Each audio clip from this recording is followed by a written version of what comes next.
السلام علیکم محترمو دوستانو، امید ده چې روغ جوړ یې. لکه څرنګه تاسو په تصویر کې ګورئ، دغه د انسان د اوښکو سیستم ده، څرنګه چې هغه ډریناج صورت نیسي.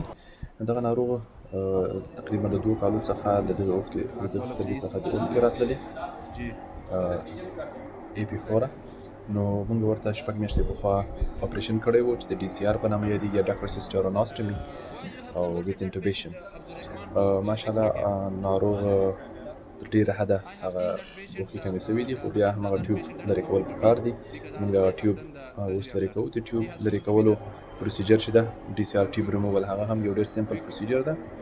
لکه څرنګه چې تاسو وینئ موږ هغه کټ کو او بیرته هغه د قمقم څخه موږ وباسو. انشاءالله وروسته د ناروغ هغه فیلینګز به تاسو سره شریکو. که چیرې تاسو هم داسې ناروغي لرئ او له دغه داسې یو مشکل څخه کړېږئ، نو خپل مربوطه ډاکټر صاحب سره چې هغه د سترګو بخش کې تخصص کړی وي، تاسو ورسره مشوره وکړئ او د تل لپاره د مشکل څخه تاسو ځان خلاص کړئ. السلام علیکم ورحمة الله.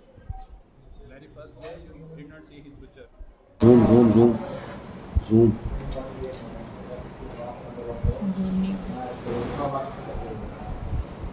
ٹھیک. اسامہ کیا حال ہے؟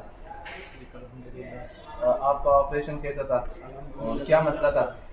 میرا یہ مسئلہ تھا کہ آنکھ سے پیپ آتی تھی، تو میں نے DCR سرجری کروائی، الحمدللہ بہترین سے طریقے سے ہوئی ہے اور میں اب کمفرٹیبل فیل کر رہا ہوں. اچھا، آپریشن کے دوران آپریشن کب ہو گیا؟ آپریشن میرا ہوتا اپنا 20 نومبر کو جو ہے. کتنا ٹائم ہو گیا؟ آلموسٹ 6 ماہ ہو گئے ہیں. 6 ماہ. تو آج الحمدللہ میرا جو ہے ٹھیک سے آپریشن. جی. اچھا، اب کیسا احساس کرتے ہو؟ میں ایک بہت اچھا فیل کر رہا ہوں. اور ابھی ہم نے آپ کے آنکھ میں وہ پروبنگ کیا، آپ کو گلے میں پانی محسوس کیا؟ جی، پانی گلے میں محسوس. تو یہ اس کا مطلب ہے کہ ہمارا آپریشن کامیاب ہے. جی. چلو، السلام علیکم. اللہ